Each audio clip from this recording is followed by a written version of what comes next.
crecimiento económico y comportamiento poblacional. El tema que estamos acá abordando siempre en vivo, en horario estelar, aquí en Alternativas, en compañía de Tania Velázquez, su servidor Tulio Quirós, nuestro invitado, el doctor Carlos Sabión, economista y especialista en desarrollo, con el cual hemos abordado la temática. Tania, y también, doctor, partiendo del hecho de lo que todo el mundo está al tanto y todo el mundo conoce de nuestra realidad, usted hace 7 días acá planteó de que Honduras tiene la posibilidad de poder establecer un proceso para alcanzar un supercrecimiento económico en un corto plazo. Sin embargo, al plantear ese tipo de planteamientos acá en nuestro país, encontramos muchas barreras también, como se encuentran en muchas zonas de América Latina, muchas veces barreras culturales, paradigmas religiosos, etcétera, etcétera. Sin embargo, acá le haría la pregunta, porque se nos habla de invertir en infraestructura social para poder educar a las personas, y usted no está hablando de crecimiento económico. ¿Cuál es la correlación entre el crecimiento económico y la educación de las personas? Porque no solo educación, no estamos refiriendo, Tania, a saber escribir y saber leer. Tenemos menos del 20% de analfabetismo, sin embargo, no nos consideramos, o no considero que nuestra población esté suficientemente concientizada de ciertos temas de trascendencia nacional y trascendencia mundial, doctor. Sí, mire, es que es un fenómeno. Históricamente la lógica, el sentido común siempre ha imperado en las políticas económicas de un país. El sentido común dice: invertamos en educación y eso va a hacer que las personas puedan trabajar mejor y por consiguiente va a crecer más la economía, pero nunca ha funcionado eso. En cambio, hemos visto que cuando la economía ha crecido rápidamente, digamos 10%, todavía más rápido, entonces hemos visto que el nivel educacional de una población aumenta rápidamente. Entonces yo hablaba de que es posible Honduras, yo he desarrollado un nuevo mecanismo que le permitiría a Honduras crecer a 30% anual, y eso haría que en un abrir y cerrar de ojos el nivel educacional de la población hondureña aumentase masivamente y llegásemos a eliminar, por ejemplo, el analfabetismo que usted mencionaba en unos 2 o 3 años.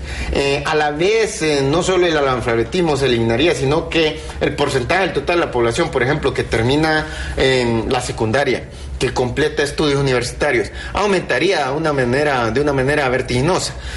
Por ejemplo, el país con el más alto nivel de total de su población adulta, o sea, 25 años o más, que tienen un título universitario terminado, en los Estados Unidos, o sea, aproximadamente 30% de su población. En Alemania anda con, por ejemplo, 23%, y en Honduras anda con por 2%. Entonces es sumamente bajo. Entonces eso aumentaría, creciendo a 30% el porcentaje de la población que termina la secundaria, que completaría estudios universitarios. Por ejemplo, aumentaría en un periodo creciendo a 30%, en un periodo de unos 4 años, aumentaría tal vez 3, 4 veces. Doctor, perdón, y con esto importante que usted en el segmento anterior nos comentaba que si la gente, bueno, se da este crecimiento económico, la gente tiene dinero en su bolsillo, y con esto el ligamento que hay entre crecimiento de la población, porque usted nos dice que a mayor educación en la población, mayor facilidades para que se tenga menos cantidad de hijos en un hogar. Así es. En todos los países del mundo, por ejemplo, el porcentaje de la población, por ejemplo, los hombres y mujeres con el nivel educacional más alto son los que menos tienen hijos, que ya sea en los Estados Unidos, en Latinoamérica, que ya sea en Europa, que ya sea en Japón, en China, en Singapur, que ya sea en Australia, etcétera.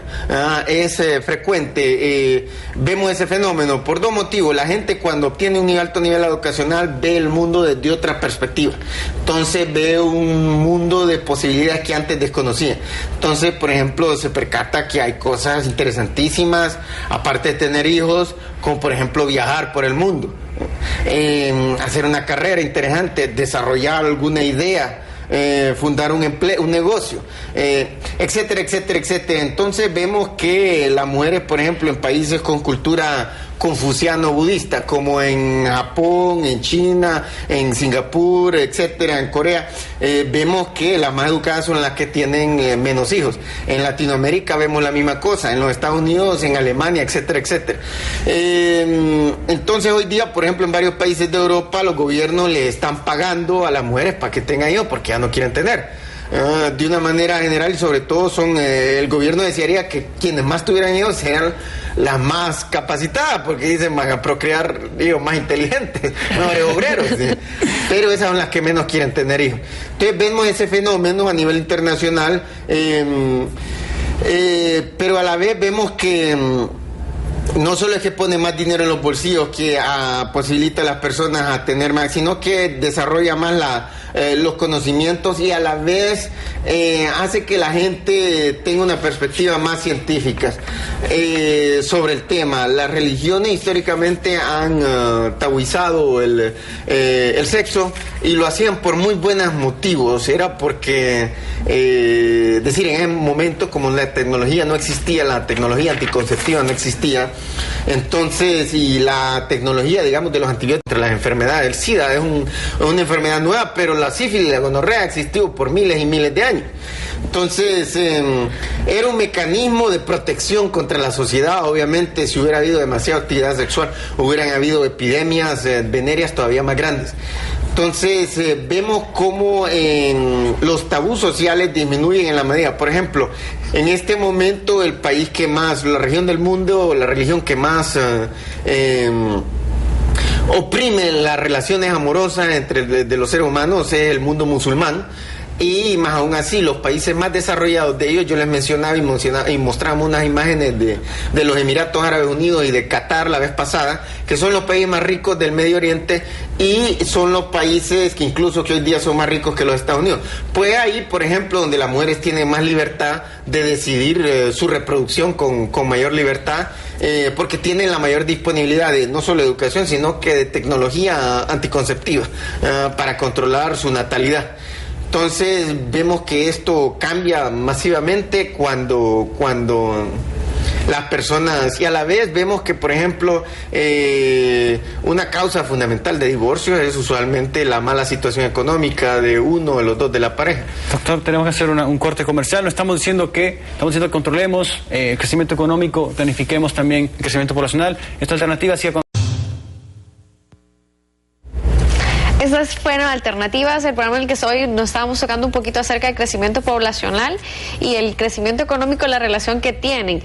Pues agradecemos muchísimo al doctor Carlos Avión. Quisiéramos tener más tiempo para seguir conversando acerca de la fuerte relación que se da entre la parte del crecimiento poblacional, el crecimiento económico, cómo influye bastante la parte sentimental, la parte de la cultura, la parte de las creencias, la parte religiosa, cómo nos afecta de alguna u otra manera para que se pueda tener un control a nivel de natalidad. Doctor, gracias a sus valoraciones finales para nuestro programa. Sí, yo quería mencionar el hecho de que el amor depende fundamentalmente del crecimiento económico. Entre más crecimiento económico, más pueden amar a las personas. Les voy a dar una estadística rápida. Como mencionábamos, hace apenas 200 años la media de vida aquí, por ejemplo, en Honduras, era apenas de como 20 años. Hoy día anda casi por 70. Entonces, si una persona está muerta, no puede amar a nadie, no puede amar a sus hijos, a sus padres, no puede amar a su novia, a su esposa, a su país, a quien sea. Simplemente está muerta y enterrado. Entonces, la variable fundamental para poder amar en cualquiera de sus múltiples formas, incluso amar al arte o cualquier otra cosa de esa índole, depende de que nos podamos mantener en vida. Y es el crecimiento económico el que hace posible. Como decíamos, el siglo XX ha sido el siglo de más rápido crecimiento económico para Honduras y para el resto del mundo, y fue el momento de la historia de esos miles y miles de años de historia humana en que vimos el más rápido aumento de la media de vida, el más rápido descenso de la mortalidad infantil, y vimos efectivamente florecer el amor por el simple hecho que las personas podían permanecer más tiempo con vida, podían más tiempo besar a quien quisiesen besar. Bueno, y con esa valoración, Tania, y con toda la reflexión, doctor, nuestro agradecimiento por habernos acompañado en todo este análisis que hemos hecho desde hace 7 días y que hoy estamos también tratando de concatenar con la realidad mundial, la realidad nacional. Yo creo que también parte del planteamiento suyo es el amor con hambre no funciona, el amor con hambre no dura, y tenemos que crecer tanto económicamente como integralmente en la parte educativa para poder desarrollar este país que tanto necesita que ustedes, hondureños y hondureñas comprometidos, se establezcan como pilares fundamentales del desarrollo para esta nación. Esas son mis palabras finales, Tania. Así es, Tulio. Martes y jueves, Alternativas de 7 a 8 de la noche en este su canal, Canal 10 Alternativas. Muy buenas noches.